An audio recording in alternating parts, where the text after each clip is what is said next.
All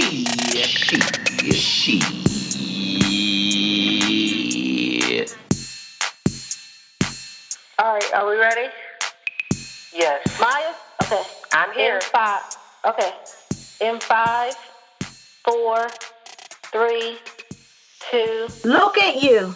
You made it to another episode of We Did That Shit podcast, where we talk about who did some shit, how we got through some shit, and what we learned from shit. I'm Maya. And I'm Bibbi. Podcast family, we appreciate your support. And if this is your first time tuning in, welcome. If you like what you hear, please subscribe on your favorite podcast platform and tell us what you think. We're on all social media, Facebook, Instagram, and Twitter at We Did That Shit. Hey, Maya. Hey. What is good, girl? Nothing much, girl. I'm living my best life. That really is the best little song. It'll like never go out of style. Ever. Not for me. I pull up to work with that on every single day with my speakers on 10, but they mono speakers. I really need to upgrade, but still.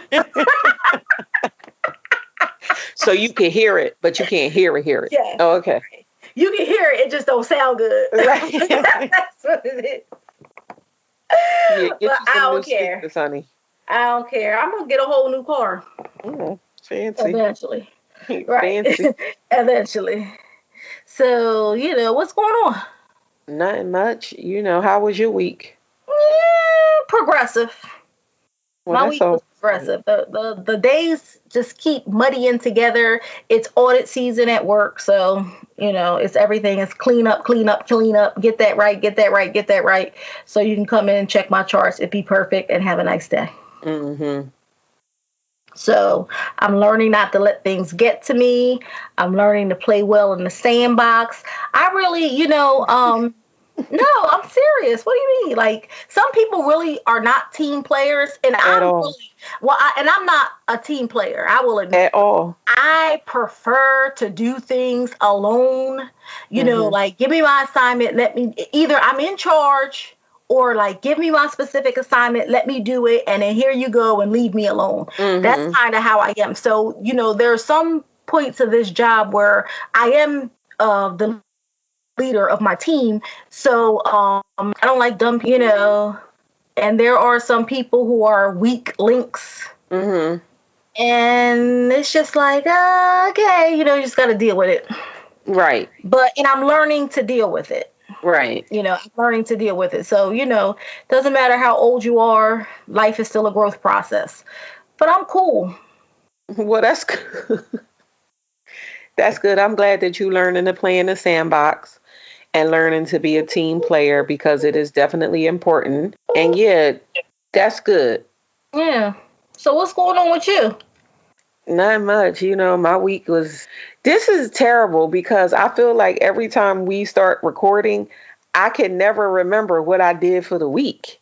What I do know is that I worked out this week. That's all I got. What? I worked out. Yeah, I work out now.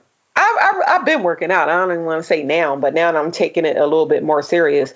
I didn't work out last week, and I did not miss the workout. Let me say that. Okay. I did not miss the workout. The sweating, the heavy lifting, I ain't missed that, but I was starting to see some results, so I missed the consistency of, just staying, like I said, staying consistent. That's what I missed. Not the actual workout part of it, because I could do without that. I'm really thinking hard about plastic surgery, but that neither being here nor there. I mean, you laughing. You know what they say, like, if you work out and you make it a routine, when you don't do it, your body wants it. That never works for me. That don't work for me either. Yeah, I never got there. And I'm not one of them kind of people that's like, oh, you develop a habit in 21 days if you keep doing it. I'm not like that either. I have been working out for longer than 21 damn days, and I still hate every single minute of it. But again, I miss the consistency of the results. Right. Because, like, if you miss a day, it's just like, your results, you know, you was slim, then you fat. It's just how it goes. It's how it goes. But other than that, I didn't really do much this week. Caught up in some things. I'm back home, so I caught up with some stuff that I needed to do around the house and trying to get my life in order. I keep discovering more and more and more and more and more and more gray hair in my head. I have to make an appointment to get my hair dyed. But other than that, you know what? I'm living my best life too. I ain't going back and forth with you niggas. That's what I keep telling these gray hairs in my head. I'm not going to go back and forth with you. You know what I'm saying? Like, I'm going to get that spray stuff that you put in your hair until I go to my hairdresser, because I'm not going back and forth with this hair. I'm not going to do it. Grays are just disrespectful. And all 8 of mine are like right. Hey! Like, oh, right. You got 8? Yeah. I probably got 800. It's probably 800. But they are the shiniest, brightest, whitest gray hairs you ever did see. And I mean, I don't know how I start graying at 25, but oh well. It happens. I've been graying since high school, so it's just a thing. I mean, it's not like I'm so mad about it. Like, I look old with gray hair. It's not that. I just need to get my hair dyed because now it's starting to look dusty. You ain't never looked dusty a day in your life. Yes, you think that until you start looking dusty. And then you like, this ain't you. I'm telling you. But anyway, what we talking about this week? This week, it's some shit going on. So this week, we're going to talk about some disrespectful shit, some dumb shit, and then some shit that matters. Okay. Because, you know, we got to keep the people aware. So what's going on the disrespectful shit streets? Well, did you hear about the Native American? He's the leader of the Yakima Nation. I think his name is I don't think they pronounced the J, but I'm not certain. But his name is Hode Gowdy, and he went to the Supreme Court. This is in Washington State. And he went to the Supreme Court, and he was allowed in the building, but they would not allow him in the courtroom where the case was being heard, the state of Washington versus Cougar Den. They were saying that because he was in his, he had his headdress on and the rest of his, Native American attire, and they said he had to remove his headdress in order to get in. And he refused, so they didn't let him in. Which he should have refused. Exactly, because he's the chief. And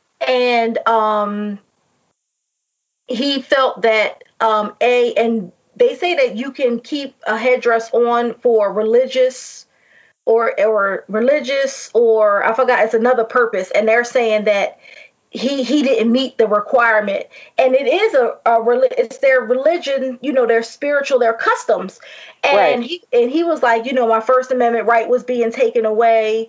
Other people were there from the same tribe, and they all removed their headdresses. Not all of them were dressed in their full garments. Some of them just had maybe like a vest that was, Native American or something with regular clothes on.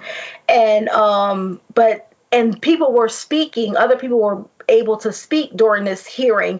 And the state versus Cougar Den, the issue is, and this is why he felt it was important for him to be there. The issue was that, because the reservations, they have certain tax breaks, and, it's, their land is sacred. They can't build on it and all that stuff. The state can't come in and take over or whatever. They can't gentrify on the reservation. Right. Like they so want to. Exactly. So they're saying that for them to go out and get the supplies that they need to live, and they don't pay tax. So they should be paying a usage tax to drive on the highway, going through their I think Cougar Den is like the name of their town or reservation place. So the state is saying that they should pay a usage tax to drive their cars on the highway, even though other people who are tax exempt, not just Native Americans, don't have to pay the same tax. Well, not just to regularly drive, but when they use trucks to bring in things like fuel or like supplies and stuff like that. So they're saying that you should pay a usage tax to use the highway. And there's clearly in the agreement that they have, their original treaty that dates way back when, it says that they don't pay those type of taxes. So now they're saying that if it's not a usage tax, they should pay a fuel tax. Like, you shouldn't be allowed, right? So you're not even if you don't buy the fuel in the state, if you go to the neighboring state to buy the fuel, you're still bringing it in. So you're not paying. If you're not paying to use the highway, you should be charged to a fuel tax. It's crazy. It is crazy. America is going to hell in a damn handbag. It's a shitstorm. Yeah. You give people tax exemption for a reason. Then when you give them the tax exemption, you like, oh no, you don't need to have, everything shouldn't be tax free. Right. You should have to, but other people who get tax exempts don't have to do any of those things. And the issue started out with not just what they were opposing, but it started out with the fact that you wouldn't let this man in because he had his headdress on. And that if you have a law in effect that says that they can wear their headdresses based off of religion, and then how do you then stand in somebody's face and say, oh no, this is not religious? Right. Are you in the religion to know that it's not religious? It's nothing about that guard or the non-entry of this chief. Like, if I sat in front of you and I told you I'm Baptist, and then you sat in front of me and told me, no, you're an atheist. What the hell? Right. So how could you tell this man that what he did, or him coming up there with his headdress on, wasn't religious? Like, how dare you? Well, and not, it's all in, white supremacy is global, number one. And number one, white supremacy is global. And I think this particular situation was just a direct attempt to not allow him in to speak on behalf of the nation because he was the chief. They just, because he probably had like the best arguments of why this is this, and, getting down to the letter of the law and things like that. But it just goes to show you that, and even if it's not, some people don't consider it religious, it's tribal or whatever it is. But the fact of the matter is, the reason that the reservations are protected is to protect their heritage and their culture. Exactly. And then if you're not going to allow them to express their heritage and culture, like, come on. I mean, it's like, this is beyond two-face. This is just like a hexagon face. What is going on? Like, everybody has... Well, this is exactly what you talked about. This is exactly what you talked about in a past episode. It is taking off the mask. So it's exactly who they are. White supremacy, like you said, continues to show exactly who they are. They don't try to, some of them try to hide it, but it is what it is. It's like, we don't want you to have anything more than what we have, even though we control everything. So, hats off. But I will say, go ahead. Oh, no, go ahead.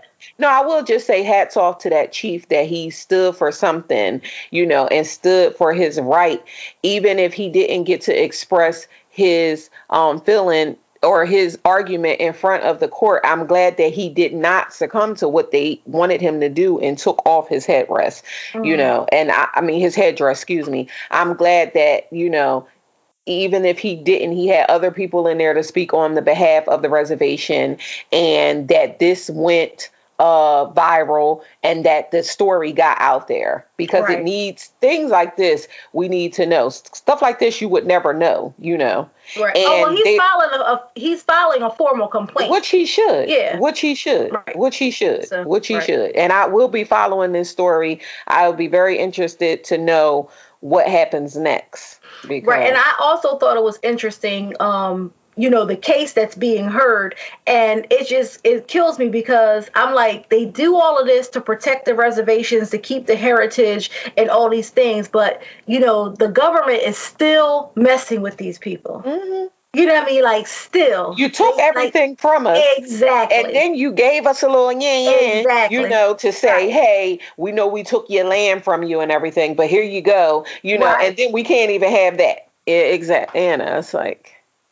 Right. It's ridiculous. So So we'll what see. else happened on these disrespectful streets? Oh my gosh. So the two police officers in Springfield, Massachusetts. Oh, what happened? Well, they violently arrested two Latino teenagers. Mm-hmm. And while they were battering and arresting these two Latino teenagers, one of the police officers was heard saying, "Welcome to the white man's world." Mm. Mm. Mm. And they also spit on the boys. Mm. They had one of them had blood on his boot, and he was saying, "You see this blood? It's about to be your blood on my boot." Yeah. So the boys, when they came into, and then they came into the lockup, they were all battered and bruised and everything. And they also filed formal complaints. Which they should have. Right. And obviously somebody believed them, because the one officer was suspended without pay. Okay. But the other officer, as soon as the charges came about, he retired. Okay. Like, he immediately retired. But they are being brought up on charges. The officer that retired, he was suspended for like 6 weeks back in 2016 for his aggression before. Mm-hmm. And so it just goes to show you that.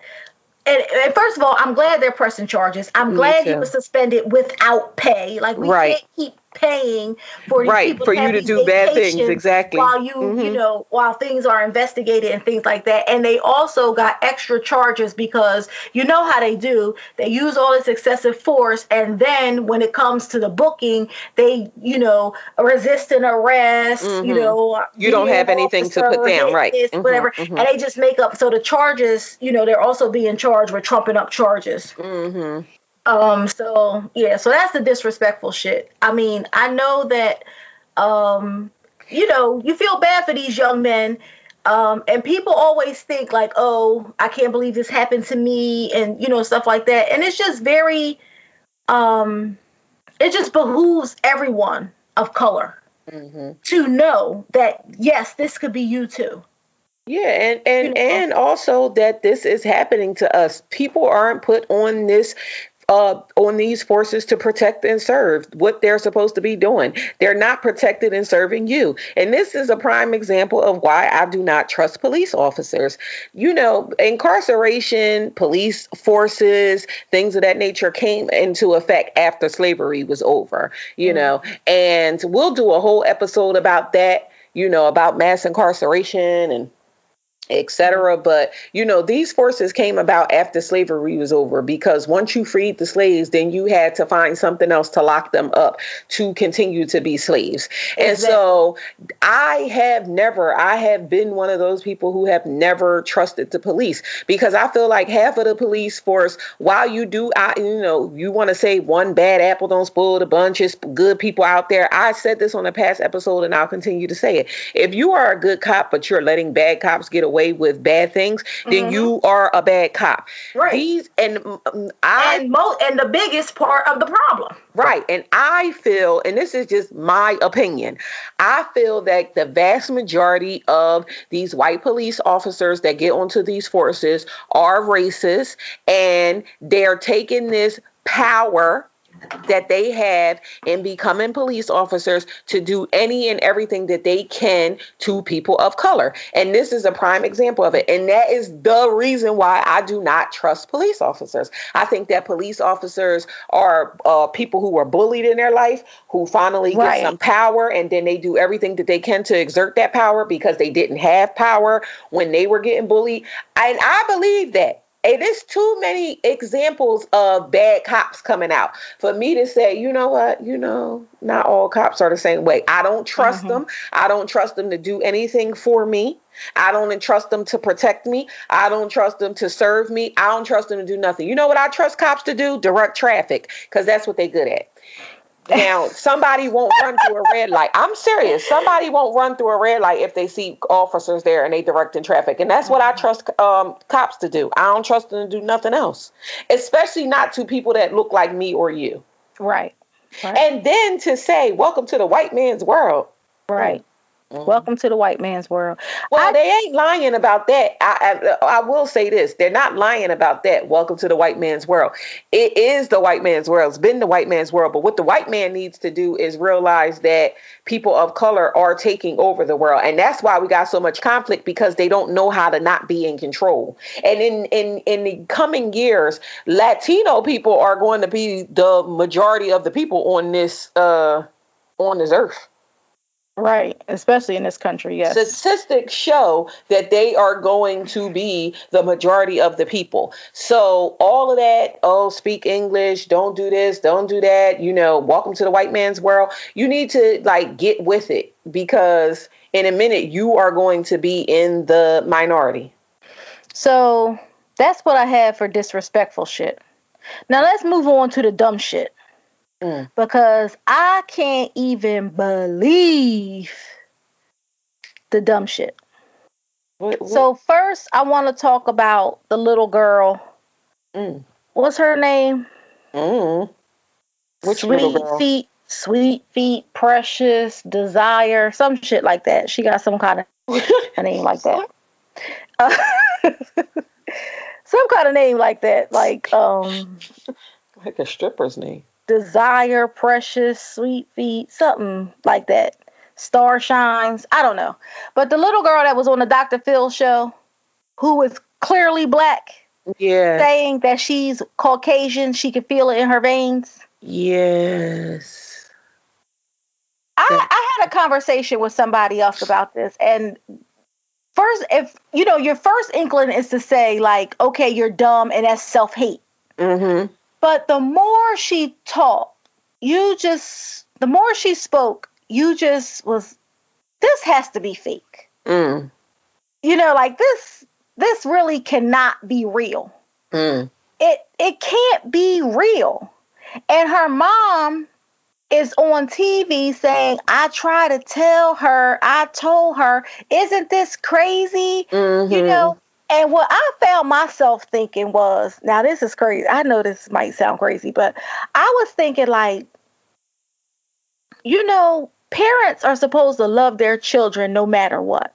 You know what I mean? The parents love their children no matter what. If your teenage daughter comes home and says, Mom, I'm pregnant, and you be disappointed, but you love your child no matter what. You know what I mean? If your child comes home and says, Mom, I'm gay, you may or may not be disappointed, but pretty much you love your child no matter what. Now, these are things I think I could have dealt with.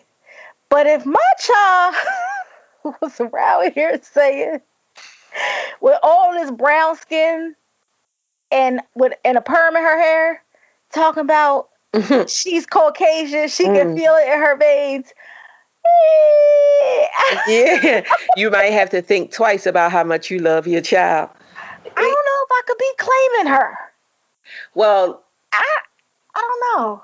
When I first saw that, I didn't think that it was fake, because there are so many people are out there who think like that, who really do have self-hate, who really do hate the fact that they are black. When I saw her mother on the show, I was like, she didn't get enough beatings as a kid. And I know we live in the age of social media, and in the age of social media, everybody is sensitive. In the age of social media, you continue to tell me I was abused as a kid when I was getting beatings, even though I didn't really get beatings because I was a good kid.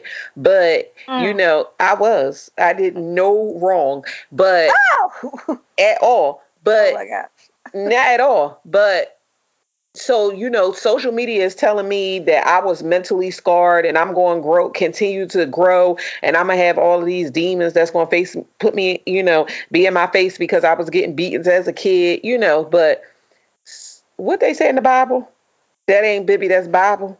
What they say, spare the rod, spoil the child. Right. I believe in that. The ride, for the child will surely not die. That's right. I believe in that. And I'm not saying go out and abuse your kids, and I ain't saying go out and beat your kids. But what I am saying is that little girl needed a beating, because like you said, if you come home and tell me in my face as a black mother that you are white, you have that much self-hatred. I went wrong as a parent. Not because I didn't beat you necessarily, but A, I didn't beat you, but B, I didn't teach you anything. As a Black parent, no matter what, you should be teaching your children to love the skin that they're in, to love being Black. Show them about their heritage, show them their culture, show them all of what we are, kings and queens. And you didn't do none of that because your daughter is in the hood nonetheless. Because remember, she said they had to move from the suburbs and they moved into the hood. She made sure to tell us that.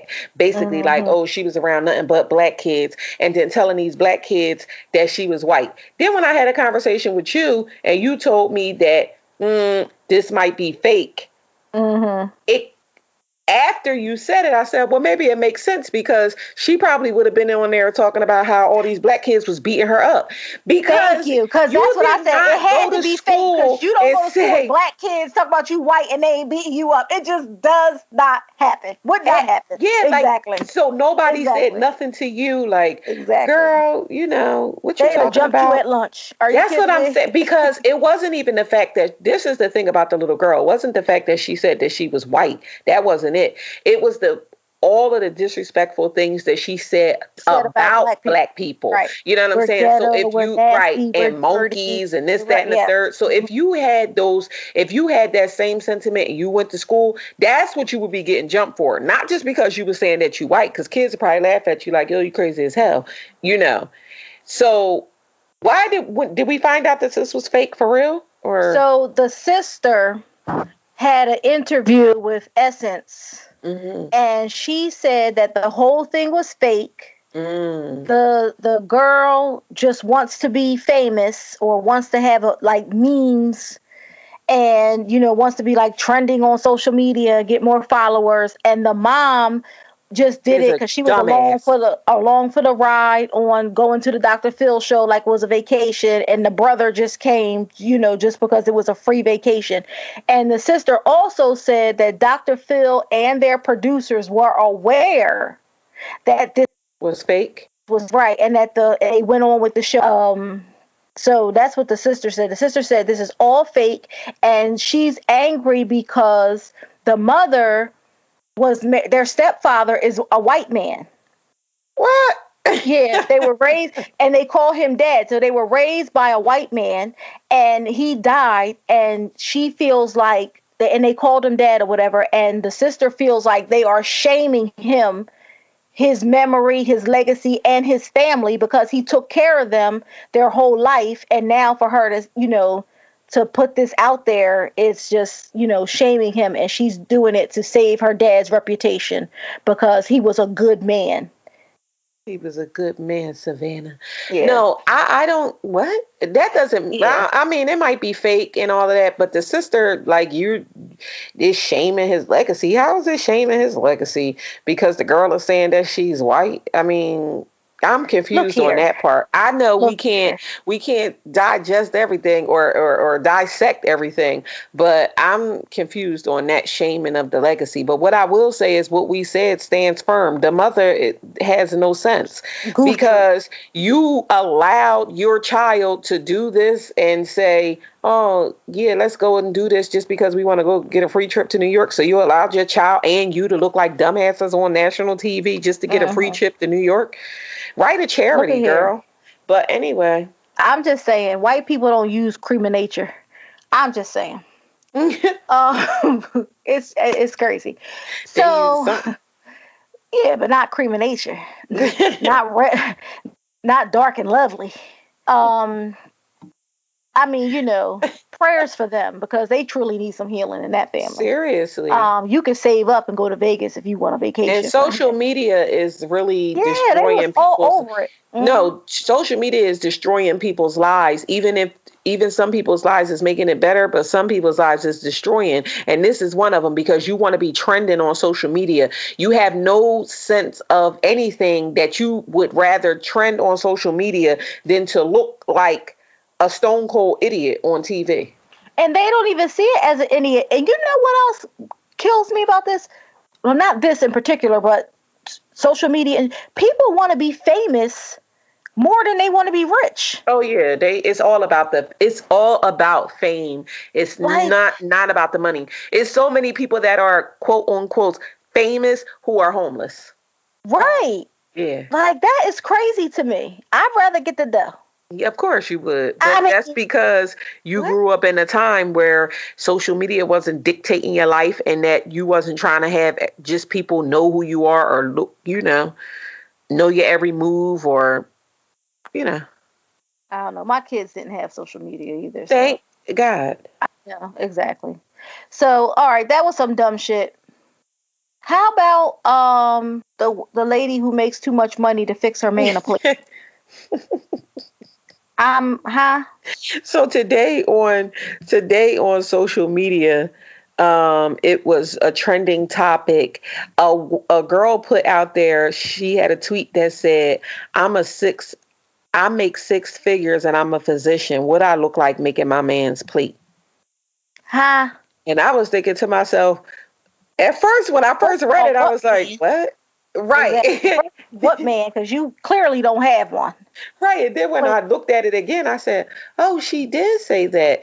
That is so asinine to me. And I thought it was the funniest damn thing because how much money do you have to make your man a plate? Like your man gotta be taking care of you for you to make him a plate. That's the only way that you could do it. So if you go in the kitchen and make yourself a plate and you make six figures, you're gonna be like, yo, you come gotta make make plate. come make your plate. I mean, My you make check is six on figures, under right? my Are you plate. I gotta cooking? carry it. Are No, are you cooking? no, Who is what? I don't. Clearly, she don't have a man. That's number one. right, Because somebody with that attitude does not have one. right. And like when she realized that doctorate degree don't keep her warm at night and don't fix plates, she'll learn. Mm, mm, mm. I thought that was the funniest thing. I was like, I didn't know you had to make a certain amount of money because I'm thinking to myself, like, I'm curious.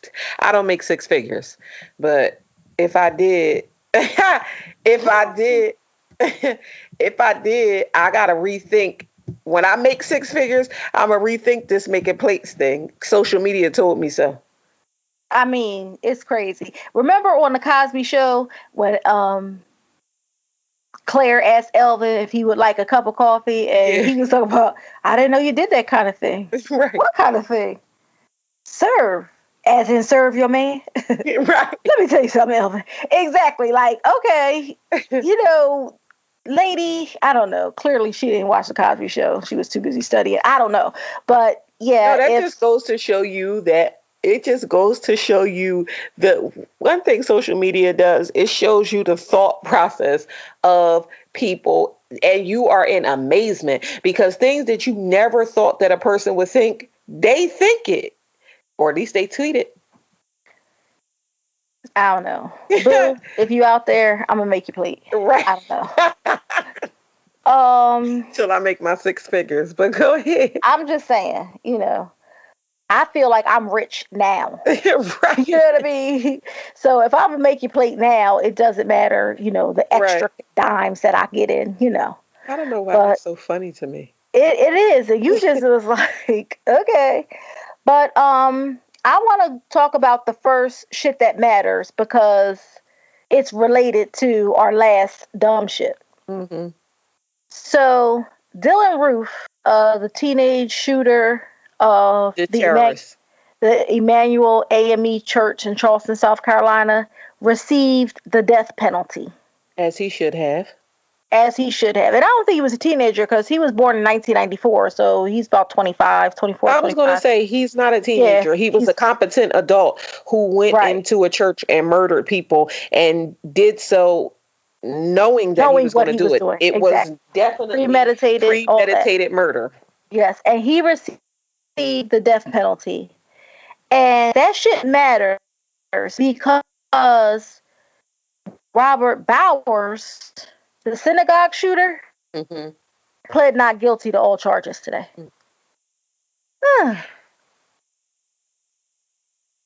Yeah, moment of silence for Okay. that. So 11 people were shot dead at the Tree of Life Synagogue in Pittsburgh, Pennsylvania. And I think that happened on Monday. Um, I think I think it happened on Saturday. So I think that was like the Yeah. 29th of October.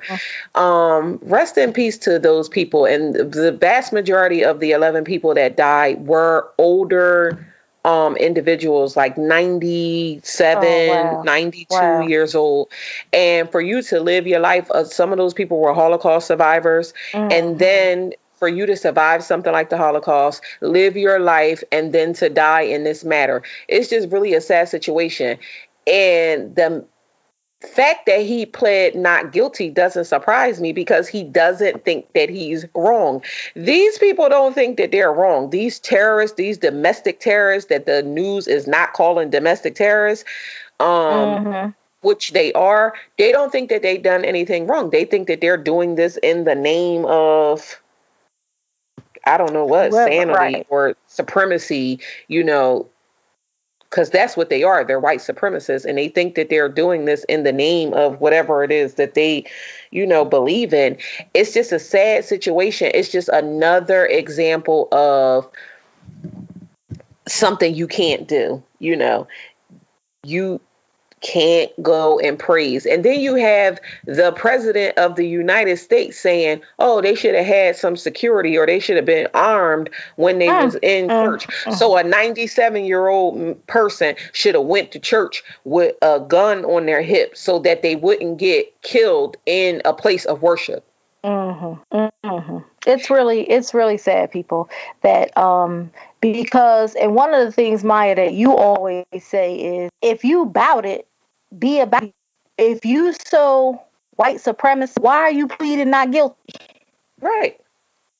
Just going on and say it. I Right. did it. I did So it. what? You know Yeah, what I it mean? is what it And is. so, but you're a coward Oh, yeah.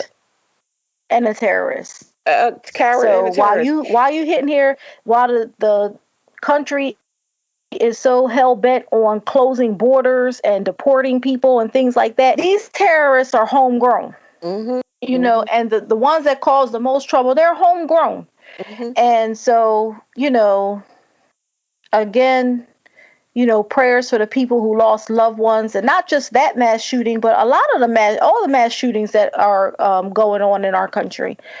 Um, so some other shit that matters. We didn't talk about Rihanna. Oh, yeah. Big ups to Rihanna for deciding not to perform at this year's Super Bowl. Jay-Z and Beyonce released the album earlier this year, and well, not earlier this year, it was this summer. And one of the lines that Jay-Z said in one of the songs was, "The Super Bowl needs me. I don't need the Super Bowl." Mm.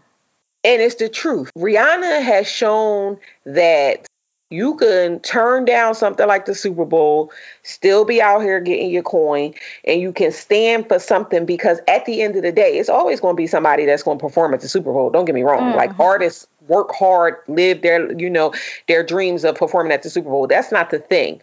But you want the best to perform at the Super Bowl.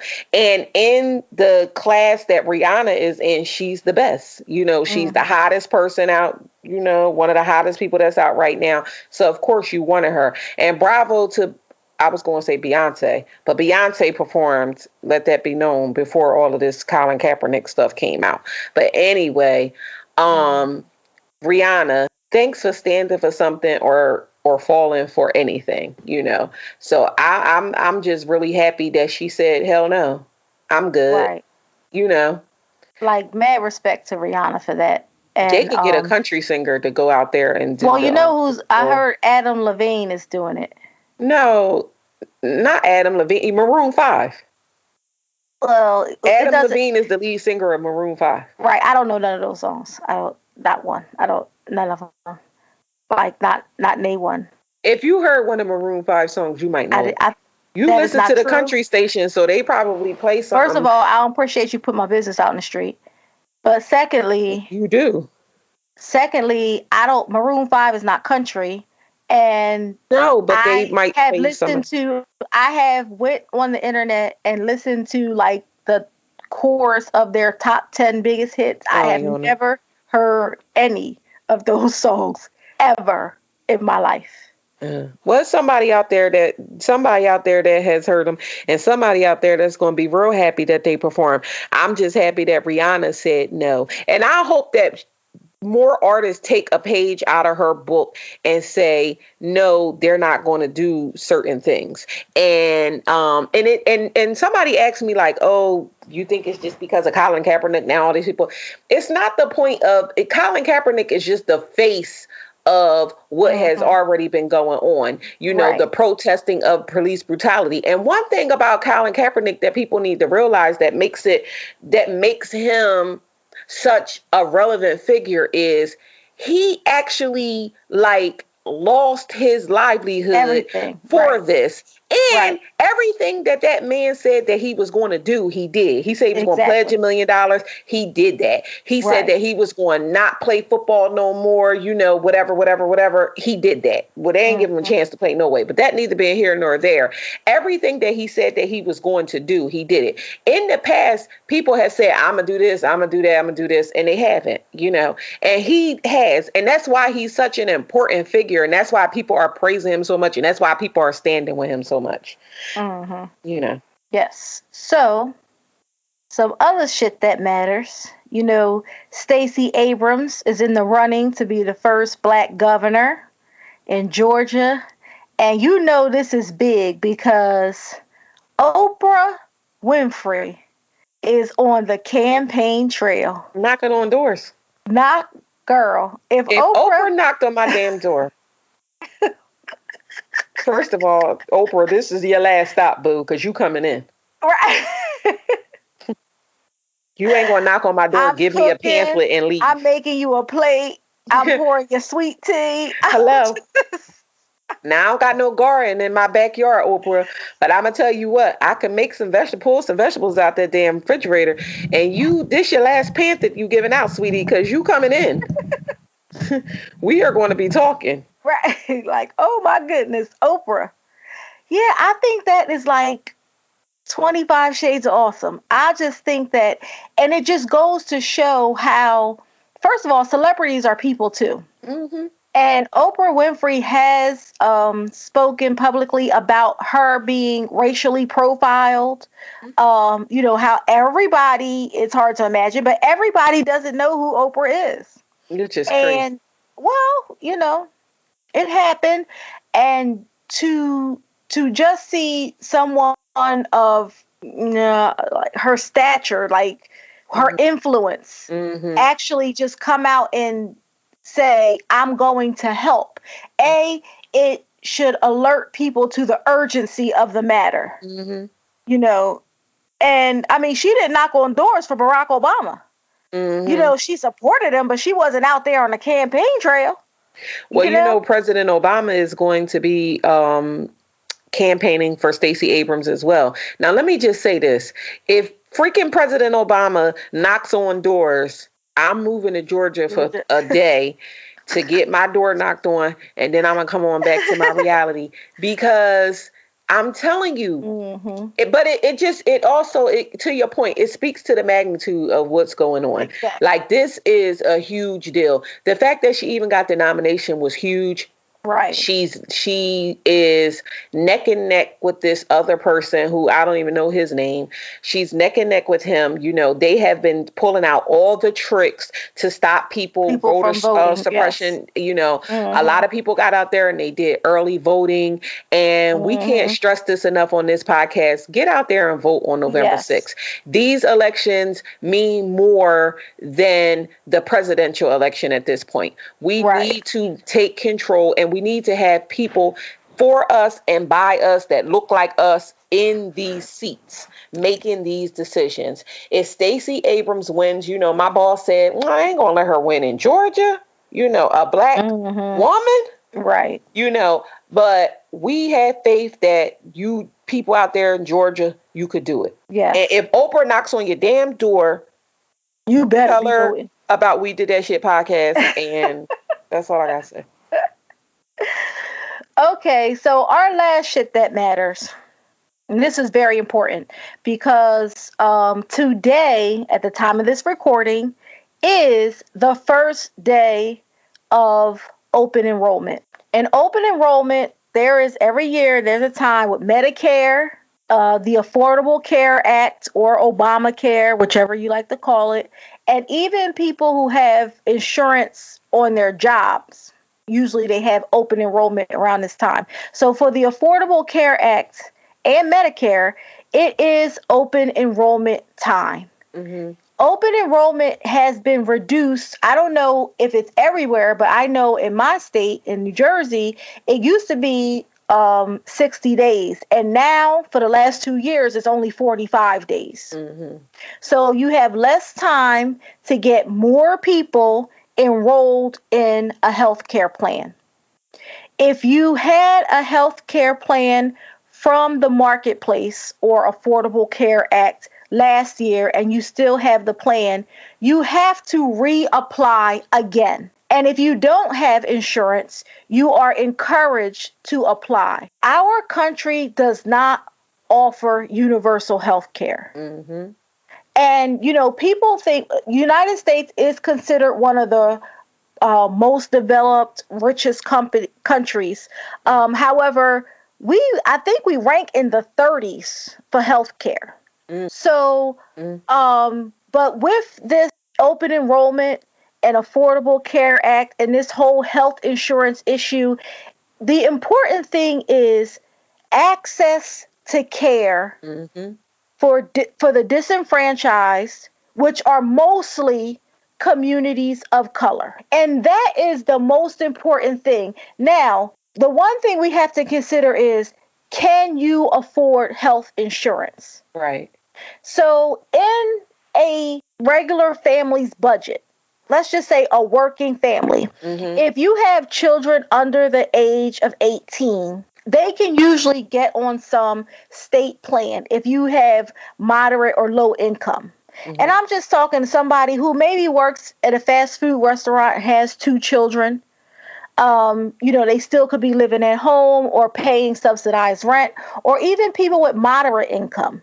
Mm-hmm. You have 2 to 4 children, you make $20 an hour. That's still moderate income. Mm-hmm. And you may feel like you can't afford insurance. The insurance at your job is too expensive. You can't afford that money coming out of your check every 2 weeks. Mm-hmm. You apply through the Marketplace, the Affordable Care Act, and even though the price that they quote you is less than what the job will be charging you, you feel like that's too much. Right. I can't afford it. Right. So, but what they're doing now is because of the Affordable Care Act, the government is saying people should be insured. So programs like charity care in many states are going away. I know in my state, they don't offer, and most hospitals don't even offer charity care during open enrollment period. Mm-hmm. You come in, you have to apply for insurance. You have to pay that first month's premium because they're not even offering charity care. So God forbid you don't have insurance, something happens to you, and, people think that, you can't turn me away. Oh, you have to treat me anyway. Right. Things like that. And that may be true some places, but you don't always get the best care. At all. That you may need an ultrasound or an MRI, and all they're going to give you is an ultrasound. Mm-hmm. That's not going to show anything. Mm-hmm. So we really need to evaluate our priorities, because especially if you don't work, you should. Most people do qualify for Medicaid, but I'm just talking like for the working class person who really feels like insurance premiums are too much. Mm-hmm. We really do have to evaluate what is too much, and know that because a lot of people last year had to pay a penalty on their income tax for not having insurance, and it goes into effect, I think, nationwide. Well, I haven't even done my taxes yet for 2017, but for 2017, I know a lot of people who had to pay because they did not have insurance. So I really do want to urge people to go you could go to a federally qualified health clinic. You could go to affordablecareact.gov and find certified workers or navigators that help people enroll in these insurances and find out what is in your area. And then if you get insurance, I surely encourage you to use it. Mm-hmm. Use it, use it, use it, use it, use it. Mm-hmm. And I mean, use it like it's an American Express Black. Mm-hmm. You know, I do. Mm-hmm. I do. I mean, listen, I have been an uninsured person, and I've been uninsured when I've had the worst health scare that I've ever had. Mm-hmm. And at that time I had double pneumonia. I ended up in intensive care for 5 days, and I didn't have insurance during that time. Right. And luckily for me at the time, I was able to get charity care. Mm-hmm. But just listen to you talk, thinking that was $100,000 bill that charity care took care of for me. And then I was responsible for the medical bills, like going to see the doctors after, or the specialist that had to come in and things like that. But let's just say that bill was like $25,000. So me being, responsible for $25,000 as opposed to $125,000 was a big deal. I would have still been paying for that. So you said something that was very important. 2 things. One thing was that you have to reapply for your insurance. And I don't think that a lot of people know that. I think that a lot of people think that, I apply, I got it. It's just going to keep rolling. Right. But like Bibbi said, you must reapply every year that is open enrollment. And then another thing that you said that was very important was that people think that they can't afford the insurance. And a lot of times people can afford insurance, but you have to think about your priorities in a way of like something already happened. That's what I'll say. People think, I'm good. I ain't sick. I don't got to worry about that, but really approach insurance like something is already happening, like you have a pre-existing condition, like it's something that you're going to need, like the air you breathe, the food that you eat, and the home that you live in.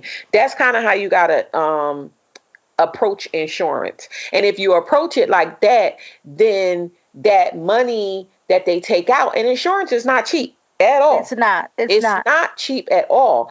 But if you approach it in a way of, I need it, just like the air I breathe, the food I eat, the home I sleep in, then when they take the money out your check, it might not be such a hard, pill to swallow. And that's just how I feel about insurance. But, Well, I was talking to a couple of people who had, they had to pay a penalty for not having insurance.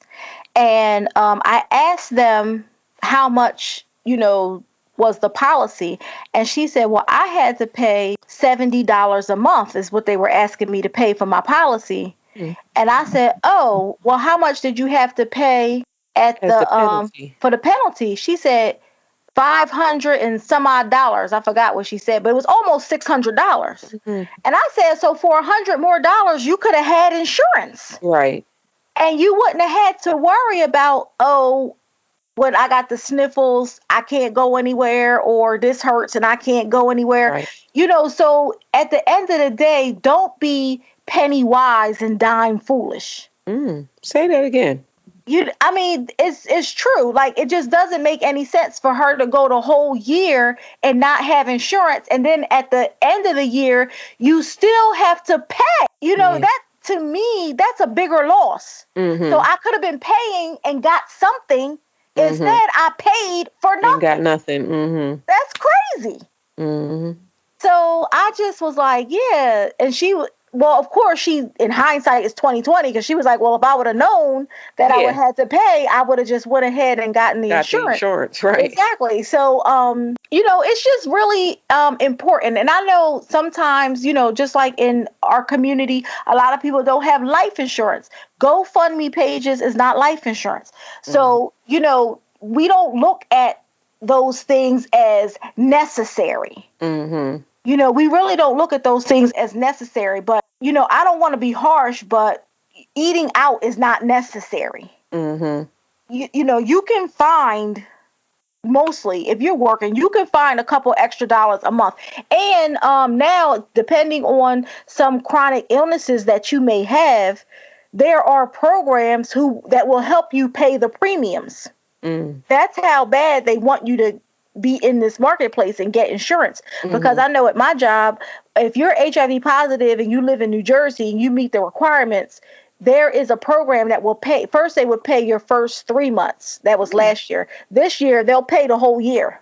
Exactly, because it's important that they have insurance. And that just goes to show you that they already know that it's cheaper for you to have insurance than for them to just go willy-nilly paying these bills for people who are uninsured and not getting care. So I just think that's important. Communities of color continue to lack access to affordable and decent health care. Our mortality rate is higher than any other race for every disease. And, health is wealth. Health is wealth. So if we can just get in the mindset to love ourselves enough to take the best care of ourselves, and that starts with, getting some insurance and going to the doctor. So that shit matters. That shit does matter. And I mean, nothing wraps up the podcast quite like that. Health is truly wealth. Like we said, make sure you go out there and vote. Make sure that you go out there and research the best insurance policies that's for you. Open enrollment starts now. Like Bibbi says, right. Like Bibbi says, at times it was 60 days. Now they're bringing it down to 45 days. So the time is ticking. So get to it, people. You got any? No, I'm just saying. It's the truth. Time is ticking away. 45 days is not that many days. So do the research, get to it, get you some insurance, go out there and vote. What else? Do we have anything else for this week? Are we going to do personal journals? Okay, sure. I'll go first. Okay. I'm thinking my personal journal kind of light this week. I am T-minus. How many days I got? 60 days, girl. You about to have a boyfriend. 60 days from when we started the daggone podcast at the beginning of the year that I said that I was getting me a boyfriend this year. And now I'm 60 days out. It's no boyfriend yet. But Bibbi keeps telling me to think positive. That's right. In 60 days, you're going to have a boyfriend. He probably going to be Jesus. You better make him a plate. I'm not at the 6 figures. I got time. Listen, no, for real. At my personal journal this week is just to do just that. Think positive. I'm T-minus 60 days. I'm going to keep y'all abreast on what's going on. January 1st, because I got up until December 31st. Right. At 12 o'clock? Yes. To get this boyfriend. Now, where are you at? Come on now. Time's ticking away. I got 45 days for open enrollment. I got 60 days for insurance. It's 30 days till Thanksgiving. I'm on the clock, people. I'm on the clock. And that's all I got this week for my personal journal. For my personal journal, I always talk about something that's on my vision board. And yesterday, when I was reading my vision board, I read, I have it up there. It says, hostess of the event of the season. And you hosted Thanksgiving? I said hostess of the event of the season. That is what's on my vision board. Okay. And yesterday, when I was reading my vision board, and this morning, since at the time of this recording, it is November 1st. Today is the first day of the month that starts my birthday season. So my birthday season starts in just 2 short weeks. I'm so excited. I have, I celebrate my birthday in a season, want to be like Jesus. And I'm just getting really, really excited. So I already have about 3 Thanksgiving, a day after Thanksgiving, and a day after that, and then I go away. So I already have some things planned. I do this so that everyone can celebrate with me somehow. It's just can't cram everything into one day. Don't want anyone to feel pressured. I list all the activities. It's kind of a get in where you fit in kind of thing. And it really is a great season. So I just really connected with that in the last couple of days on my vision board. Now, one day I am going to have a birthday party. Oh. Not this year, but like one day in my life. I don't think I've ever had a birthday party in my life. Oh. And you have so to change that. yeah, but so that's my personal journal. My birthday season is coming up. It is Friday, November 16th to Friday, December 14th. That is my birthday season. Oh, I'm to December so excited. 14th. Yes. Okay. Friday, November 16th to Friday, December 14th. Okay. That is my birthday season. And I mean, everyone, no matter where you are, near and far, will have an opportunity to celebrate with me. Stay tuned. I am so serious. I know. That's why it's funny. Yes, I will make sure that I do something with you within that time frame. I'm glad that I know my dates now. Again, I'm on dates. We're on days, people. We're counting down. But we're going to go ahead and get on out of here for this week. Remember that you can follow us on all social media platform sites at We Did That Shit. You can follow me on my personal Twitter. It's My13. That's MYMY13. And I'm at Bibbi Amina. That's BIBBIAMINA. Yeah, remember, we are here each and every Monday. We drop a new podcast, and you can follow us and find us anywhere where you can listen to your free, we said free, podcast. We are literally everywhere. Remember, on Tuesday, November 6th, go vote and take someone with you. Do that shit. I love you, Maya. Love you too.